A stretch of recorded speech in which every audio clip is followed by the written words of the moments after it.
नमस्कार, मैं भूपेंद्र शर्मा आरोहण टैट में आप सभी का स्वागत करता हूं। ये हमारा चैनल है आरोहण टैट। आरोहण टैट को आप लाइक करें, शेयर करें और सब्सक्राइब करें, चाहे ज़्यादा से ज़्यादा हमें मोटिवेशन मिलता रहे अच्छी अच्छी वीडियो बनाने के लिए। तो आज हम करेंगे हमारा यूपी टैट। यूपी टैट जैसा कि आपको पता है, यूपी टैट का पेपर अब रिसेंटली आने वाला है। ठीक है, 2, 3, 4 को इसका एग्ज़ाम है अलग अलग डेट में। तो यूपी टैट जो पेपर 2 के लिए हम साइंस का जो सिलेबस हम कवर अप कर रहे हैं, तो उसकी सीरीज़ में हम अब करेंगे इनके पीवाईक्यू। तो पीवाईक्यू हमने जो स्टार्ट किए हैं वो बायोलॉजी से स्टार्ट किए हैं। तो लगभग हम जो कवर करेंगे देखते हैं कितनी क्लासेस में कवर हो पाते हैं। क्लासेस का जो टाइमिंग है एक का, वो लगभग हम 45 से 50 मिनट के आसपास रखेंगे और 45 से 50 मिनट में जितने मैक्सिमम क्वेश्चन कवर अप हो सकेंगे उतने हम करेंगे। जो टोटल क्वेश्चन लगभग हमारे पास में है, इसके करीब करीब 600 से 700 क्वेश्चंस हैं जो हम इसके करेंगे बायोलॉजी के ऊपर। वन लाइनर्स हैं सारे, मोस्ट इंपॉर्टेंट क्वेश्चंस हैं, रिपीटेडली आते हैं, बार बार पूछे जाने वाले क्वेश्चंस हैं और यूपी टेट के लिए साइंस के पेपर 2 के लिए बहुत इंपॉर्टेंट क्वेश्चंस हैं। तो हम स्टार्ट करते हैं, बिल्कुल है ना, बिल्कुल शॉर्ट में है सारा कुछ। ठीक है, कंसेप्ट को क्लियर करते चलेंगे और हम सारे क्वेश्चंस की हम रिवीजन करते रहेंगे।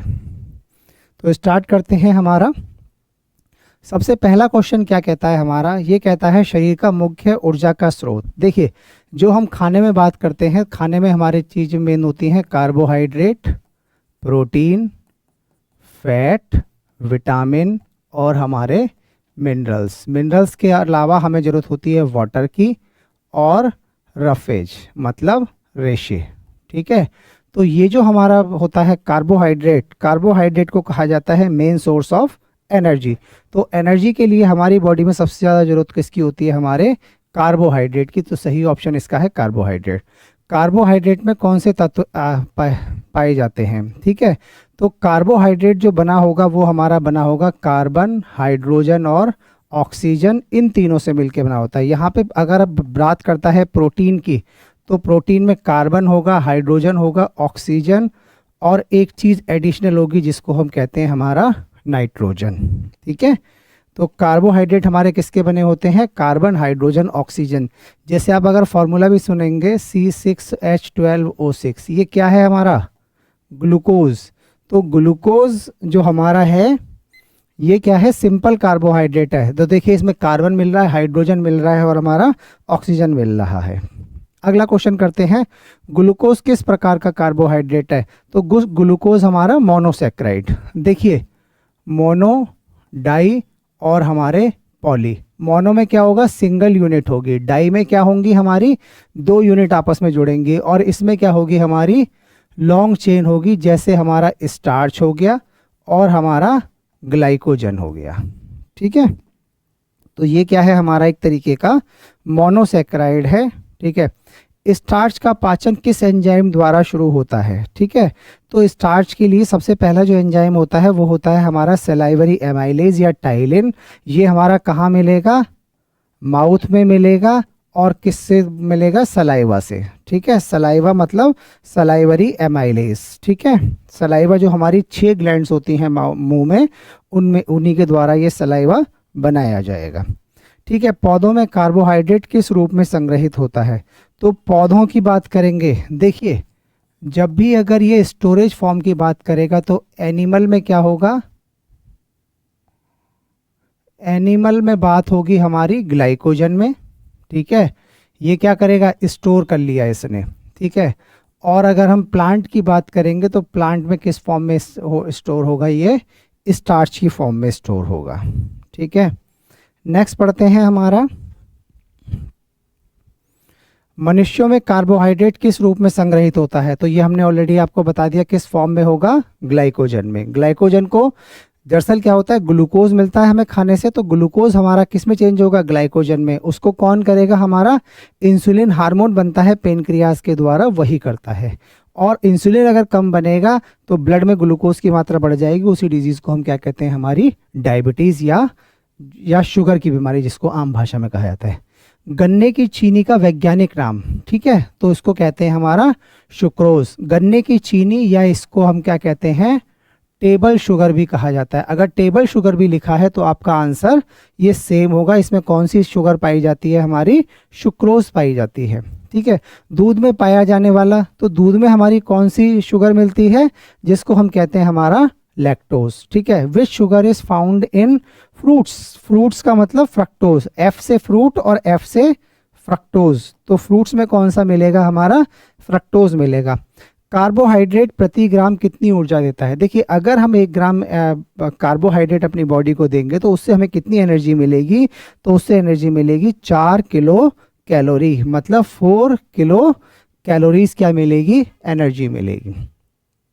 शरीर निर्माण खाद्य पदार्थ, ठीक है, देखिए हमारा कार्बोहाइड्रेट और फैट ये तो जनरली क्या देते हैं, एनर्जी देते, लेकिन जो प्रोटीन होते हैं इनको कहा जाता है बॉडी बिल्डिंग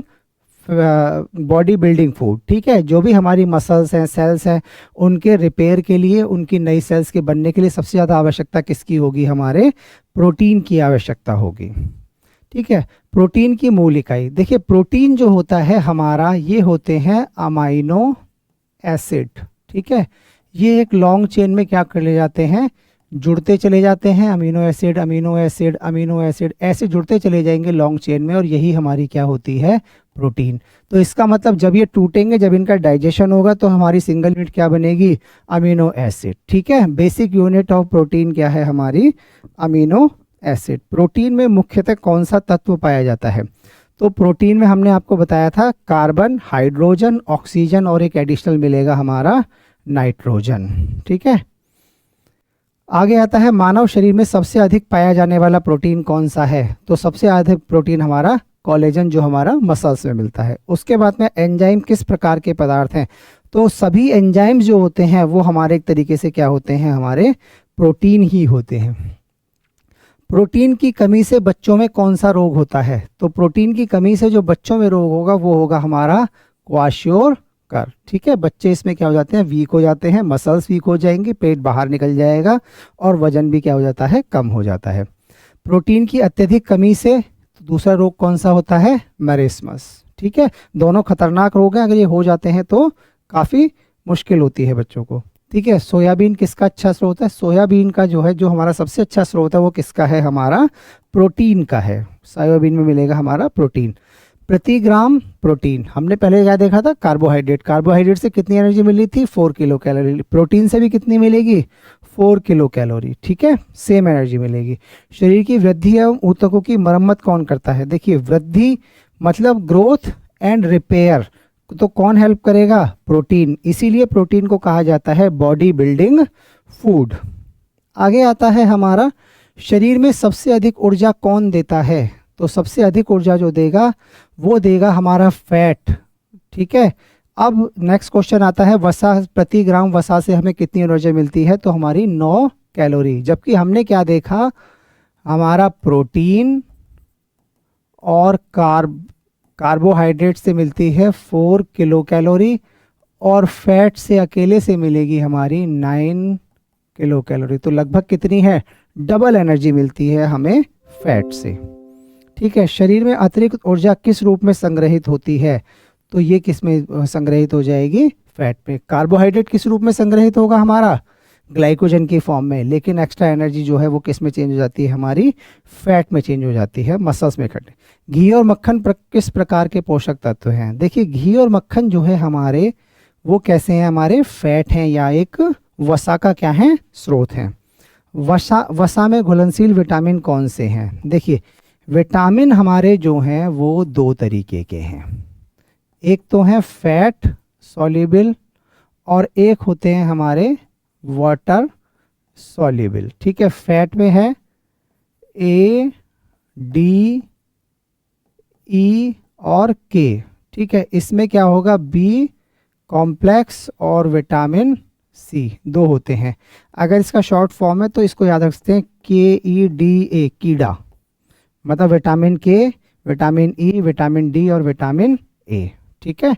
ऐसे भी याद रख सकते हैं, कीड़ा से इसकी शॉर्ट फॉर्म है। ये हमारे कैसे होते हैं, फैट सॉल्युबल होते हैं। उसके बाद में आता है संतृप्त वसा का मुख्य स्रोत क्या है, ठीक है। देखिए फैट हमारे 2 तरीके के होते हैं, एक सैचुरेटेड और एक हमारे अनसैचुरेटेड, ठीक है। तो एनिमल फैट जब भी होगा वो हमारा कैसा होगा, सैचुरेटेड फैट होगा। असंतृप्त वसा का मुख्य स्रोत वेजिटेबल ऑयल्स, ठीक है। वेजिटेबल्स ऑयल्स मतलब जैसे सनफ्लावर हो गया, ग्राउंडनट ऑयल हो गया, मस्टर्ड ऑयल हो गया, ये सब किसके एग्जाम्पल हैं? हमारे वेजिटेबल ऑयल्स के एग्जाम्पल हैं। वसा का पाचन मुख्यतः कहाँ होता है? तो वसा का जो पाचन होगा वो कहाँ होगा? हमारा स्मॉल इंटेस्टाइन में या छोटी आंत में होगा हमारा। अब आता है पित्तरस हमारा कहाँ बनता है। देखिए, ये है हमारा लिवर या जिसको हम कहते हैं यकृत। ये क्या बनाएगा? बाइल जूस को बनाएगा, ठीक है। और इसको स्टोर जो कौन करेगा?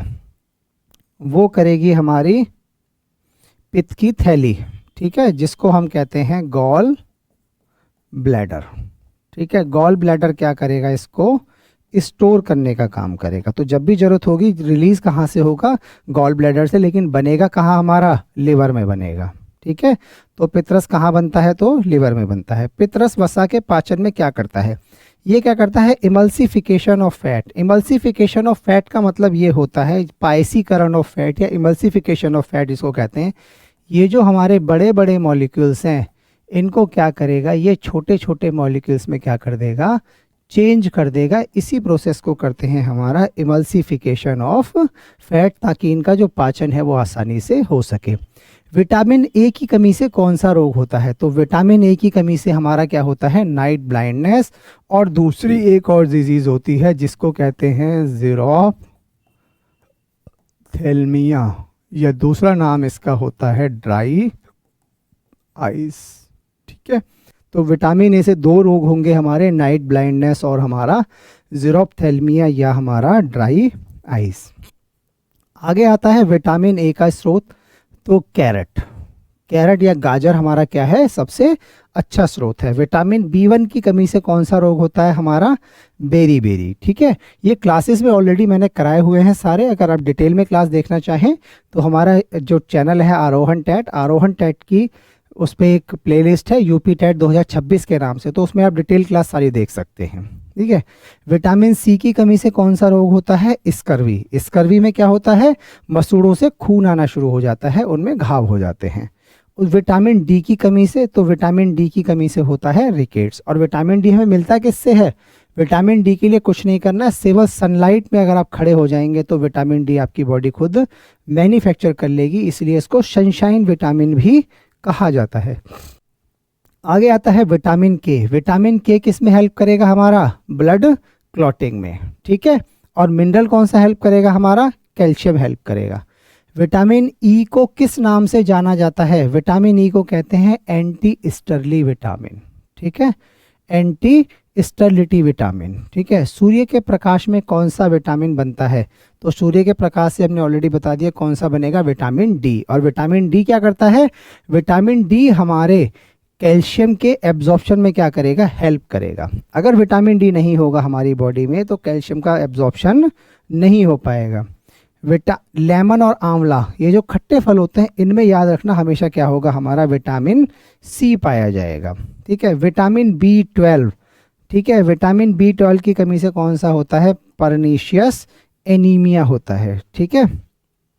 आगे आते हैं हमारा हीमोग्लोबिन में कौन सा खनिज पाया जाता है? विच mineral is present in haemoglobin? तो हीमोग्लोबिन में कौन सा खनिज मिलेगा? आयरन मिलेगा, ठीक है।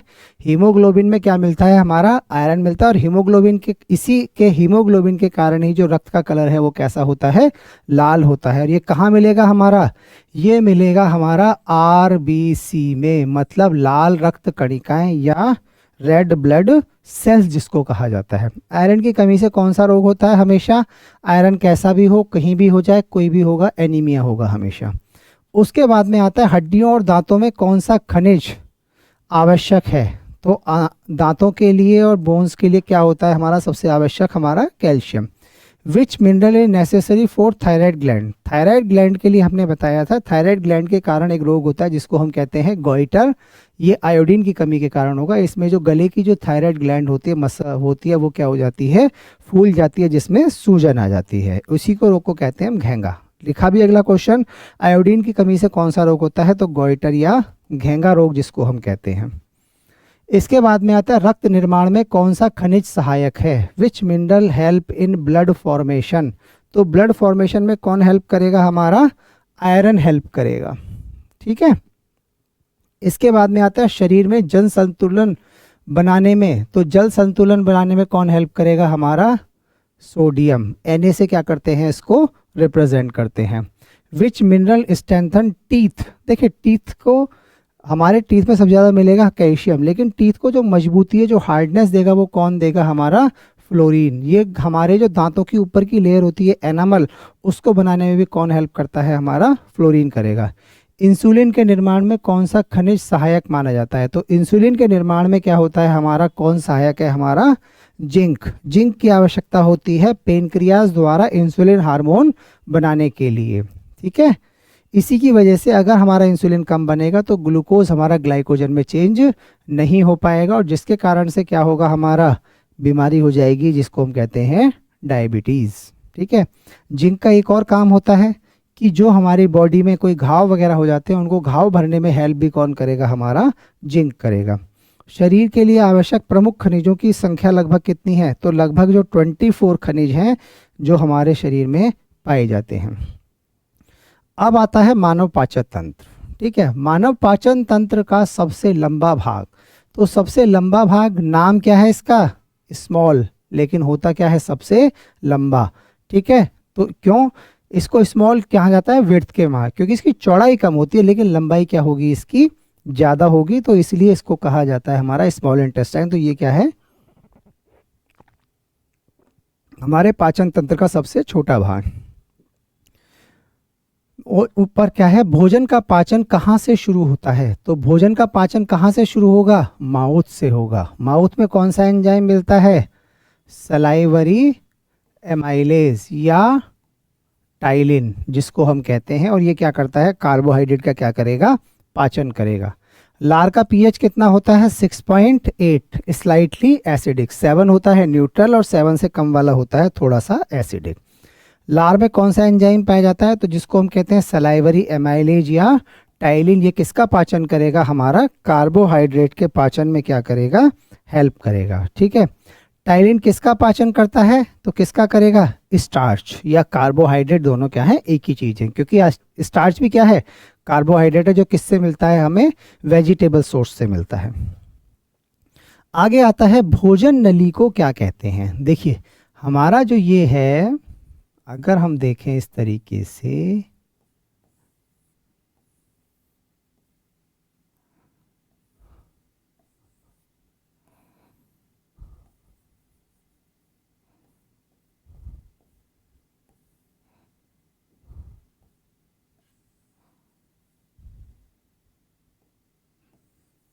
ठीक है, तो ये होता है हमारा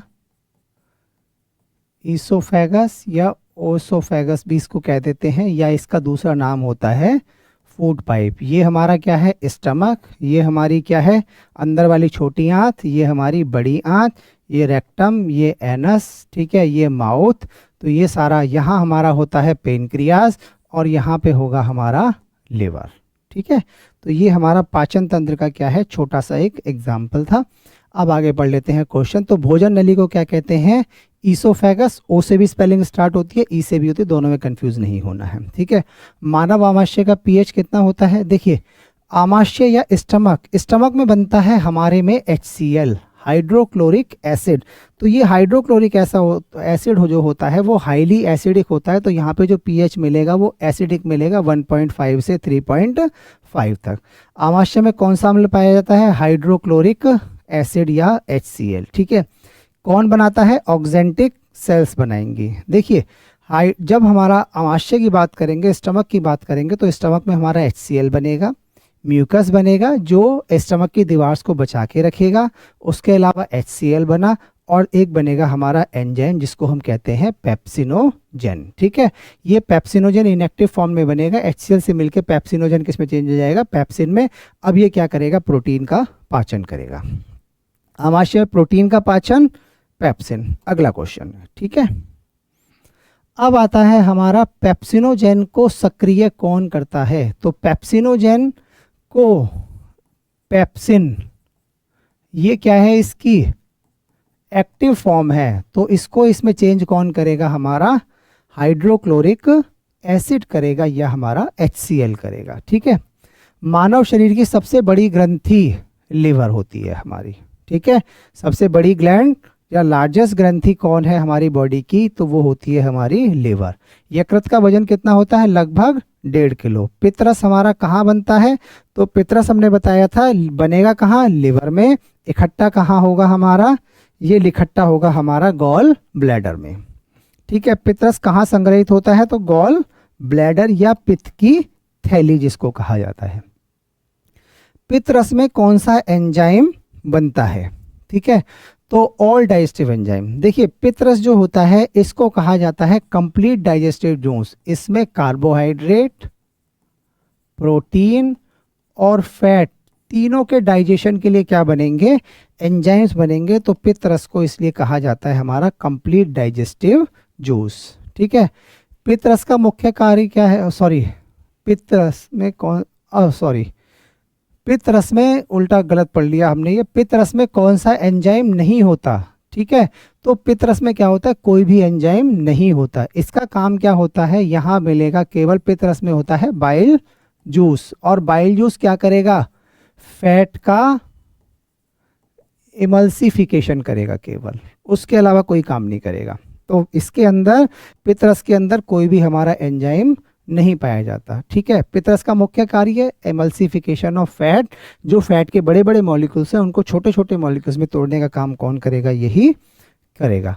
अग्नाशय को मिश्रित ग्रंथि क्यों कहा जाता है, देखिए अग्नाशय या पेनक्रियाज जो है हमारा वो एंडोक्राइन भी है और हमारा एक्सोक्राइन भी है। इसका मतलब ये हमारे हार्मोन्स भी बनाएंगे और हमारे पाचन के लिए एंजाइम्स भी बनाएगी, तो इसलिए इसको कहा जाता है मिक्स ग्लैंड, या एक और नाम होता है कहीं कहीं लिखा है हेक्टोक्राइन ग्लैंड। ठीक है। हेक्टोक्राइन का मतलब भी ये होता है जो एक्सो और प्लस एंडो दोनों का काम करेगी, मतलब हार्मोन्स भी बनाएगी और हमारे एंजाइम्स भी बनाएगी। अग्नाशय या पेनक्रिएटिक जूस में कौन सा होता है हमारा, ट्रिप्सिन। ठीक है। ट्रिप्सिन किसका पाचन करता है, प्रोटीन के पाचन में कौन करेगा, हमारा ट्रिप्सिन हेल्प करेगा। इसके बाद में आता है छोटी आंत की लंबाई कितनी होती है। ठीक है। What is the length of the small intestine. Small intestine की जो लेंथ होगी वो लगभग कितनी होगी, 6 मीटर के आसपास होगी। ठीक है। आगे आता है पाचन का अधिकांश भाग कहाँ होता है, तो पाचन जो होगा वो सबसे ज़्यादा कहाँ होता है, हमारा स्मॉल इंटेस्टाइन में, क्योंकि इसमें कार्बोहाइड्रेट, प्रोटीन और फैट तीनों का डाइजेशन क्या होता है, एक साथ होता है। अगर हम माउथ की बात करेंगे तो केवल कार्बोहाइड्रेट का डाइजेशन होता है, स्टार्च का। अगर हम स्टमक की बात करेंगे तो किसका डाइजेशन होता है, केवल प्रोटीन का। लेकिन स्मॉल इंटेस्टाइन में हमारा कंप्लीट डाइजेशन होता है, कार्बोहाइड्रेट जो बचे हुए हैं उनका भी, प्रोटीन का भी और फैट का भी। ठीक है। पोषक तत्वों का अवशोषण कहाँ होता है, स्मॉल इंटेस्टाइन में। स्मॉल इंटेस्टाइन में एक संरचना होती है जिनको हम कहते हैं क्या, विलाई या विली। विलाई क्या होते हैं, छोटी छोटी इस तरीके की उंगली जैसी संरचनाएं होती है, इनके अंदर होते हैं ब्लड वेसल्स। तो यहाँ से क्या करेंगे, जो डाइजेस्टेड फूड है उसको एब्जॉर्ब करेंगी ब्लड में, और ब्लड के द्वारा बॉडी के पूरे पार्ट्स तक क्या करेंगे, ले जाके पहुँचा दिया जाएगा। छोटी आंत में कितने भाग होते हैं, 3 भाग होते हैं। ठीक है। छोटी आंत बड़ी आंत दोनों में क्या होते हैं, 3 भाग ही होते हैं। छोटी आंत का पहला भाग ड्यूडेनम। देखिए इसके क्या होते हैं, 3 भाग होते हैं, ड्यूडेनम, जुजैनम और इलियम। ठीक है। तो पहला भाग क्या है, डियोडेनम, ड्यूडेनम जिसको हम कह देते हैं। छोटी आंत का अंतिम भाग को कहते हैं इलियम। ठीक है। बड़ी आंत का मुख्य कार्य क्या है, देखिए बड़ी आंत जो होती है, डाइजेशन हमारा किस में हो गया, छोटी आंत में। पाचन भी किस में हो गया, छोटी आंत में। एब्जॉर्प्शन भी गिर गया छोटी आंत में। लेकिन अब जो एक्स्ट्रा वाटर कंटेंट है, मिनरल्स हैं, उनको रीअब्जॉर्प्शन करने का काम कौन करेगा, हमारा बड़ी आंत करेगी। ठीक। विच is the longest bone in the body, इसको कहते हैं फीमर। ठीक है। अपेंडिक्स किससे जुड़ा होता है, अपेंडिक्स क्या है, हमारा एक वेस्टिजियल ऑर्गन है। वेस्टिजियल ऑर्गन का मतलब ये होता है कि जिनका कभी हजारों लाखों साल पहले हो सकता है हमारी बॉडी में यूज़ होता हो, लेकिन अब हमारी बॉडी में उनका कोई यूज़ नहीं है, तो ऐसे ऑर्गन्स को हम क्या कहते हैं, वेस्टिजियल ऑर्गन कहते हैं। तो अपेंडिक्स एक इसी तरीके का एंजाइम है, कहाँ मिलेगा, सीकम का पार्ट होता है ये। ठीक है। आगे आता है पाचन तंत्र का अंतिम भाग कौन सा है, एनस, जो हमारा क्या करती है, वेस्ट मटेरियल को शरीर से बाहर निकालने का काम करती है। भोजन को निगलने की क्रिया क्या करती है, डिग्लूटेशन, डिग्लूटेशन जिसको कहते हैं हम, भोजन को निगलने की प्रक्रिया या swelling of food, swallowing of food. ठीक है, भोजन को आगे बढ़ाने वाली गति क्या कहलाती है, देखिए इसको कहते हैं पेरिस्टालसिस। पेरिस्टालसिस का मतलब ये होता है कि जो मसल्स होती हैं वो लगातार, जो हमारी डाइजेस्टिव सिस्टम की होती है, लगातार सिकुड़ती हैं, फैलती हैं, सिकुड़ती हैं, फैलती हैं, तो जिसकी वजह से क्या होगा, भोजन को आगे जाने के लिए क्या होता है, हमारा मूवमेंट मिलता रहता है। आगे आता है हमारा विटामिन B12 का अवशोषण कहाँ होता है, विटामिन B12 इलियम में होता है। ठीक है, गैस्ट्रिक जूस कहाँ बनता है, तो गैस्ट्रिक जूस हमारा कहाँ बनेगा, हमारा स्टमक में बनेगा, और इसका जो पीएच होता है वो कैसा होता है, हमारा एसिडिक होता है। आगे पढ़ते हैं, मानव शरीर में कुल कितने दांत होते हैं, 32 दांत होते हैं, लेकिन दूध के दांतों की या मिल्क टीथ, देखिए हमारे जो दांत होते हैं वो 2 बार आते हैं। ठीक है, जिनको हम कहते हैं डाइफायोडेंट। डाइफायोडेंट मतलब, डाइफायोडेंट का मतलब ये होता है कि दांत हमारे 2 बार आएंगे, एक बार मिल्क टीथ आएंगे, एक बार हमारे परमानेंट टीथ आएंगे। मिल्क टीथ कितने होंगे, 20 होंगे, और ये होंगे 32। इनमें एक चीज़ और फैक्ट याद रखने का, प्रीमोलर इनमें क्या होता है, हमारा एब्सेंट होता है, 2102 इसका फॉर्मूला होता है। ये ICP और M, तो ये मोलर जो है इसमें क्या है, एब्सेंट होता है हमारा मिल्क टीथ में। मिल्क टीथ में हमारा प्री मोलर जो होता है वो नहीं पाया जाता है। कौन कौन से मिलेंगे, इंसीजर मिलेंगे, कैनाइन मिलेंगे, और हमारे मोलर मिलेंगे, ये हमें याद रखना है। सबसे मजबूत दांत कौन सा होता है, मोलर होता है हमारा। टोटल 4 होते हैं, हर जबड़े में एक साइड में एक मिलेगा। दांतों की बाहरी परत enamel.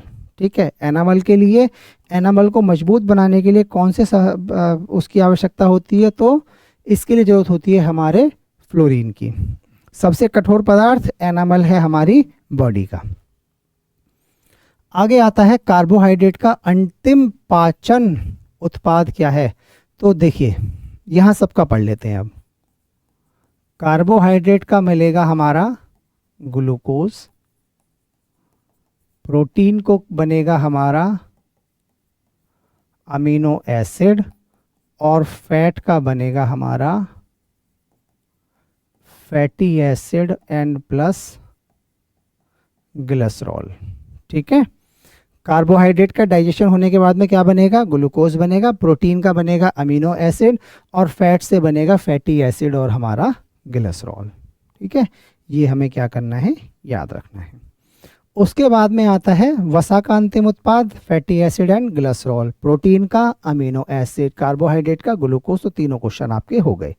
Which is the largest cell in the human body, human body में सबसे बड़ी सेल कौन सी है, ओवम। ठीक है, ओवम क्या है, देखिए अगर ये कहता है बड़ी सेल तो ये क्या है, ओवम। ठीक है, अगर कहता है लंबी सेल मतलब लार्जेस्ट, तो ये होगी हमारी नर्व सेल। ठीक है, नर्व सेल या हमारी जिसको हम कहते हैं न्यूरॉन। ठीक है, नर्व सेल या न्यूरॉन क्या होती है, हमारी सबसे लंबी सेल होती है, और सबसे बड़ी सेल होगी हमारी ओवम। ठीक है, लिवर में कौन सा कार्बोहाइड्रेट संग्रहित होता है, देखिए लिवर में क्या होगा, हमारा ग्लाइकोजन होगा। ठीक है, तो ग्लूकोज जो होगा वो किस में चेंज हो जाएगा, ग्लाइकोजन में, और ग्लाइकोजन की फॉर्म में हमारा किस में स्टोर हो जाएगा, ये लिवर में जाके स्टोर हो जाएगा। अब आता है गैस्ट्रिन इज सीक्रेटेड। गैस्ट्रिन जो होता है वो कहाँ बनेगा, हमारा स्टमक में बनेगा। स्टमक में ये याद रखना है एसिडिक पीएच होता है हमेशा, 1.5 से 3.5, किसके कारण, HCl के कारण या हाइड्रोक्लोरिक एसिड के कारण। ठीक है, पाचन तंत्र की सहायक ग्रंथियां कौन सी हैं, which is the accessory digestive glands. ठीक है, 2 होती हैं, लिवर और पेनक्रियाज। ठीक है, लिवर मतलब हमारा यकृत, पेनक्रियाज मतलब अग्नाशय। ठीक है, तो ये हमारे लिवर और पेनक्रियाज। ठीक है, ये दोनों हमारे होते हैं।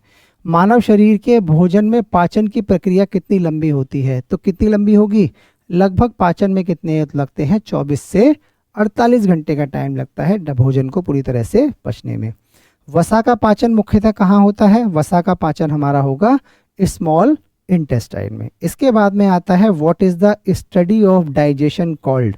तो डाइजेशन की जब जी स्टडी करेंगे तो उसको कहते हैं हम गैस्ट्रो एंट्रोलॉजी। तो गैस्ट्रो एंट्रोलॉजी हमारा किसका है? हमारा ये है हमारा डाइजेशन की स्टडी। तो ये थी हमारी आज की क्लास।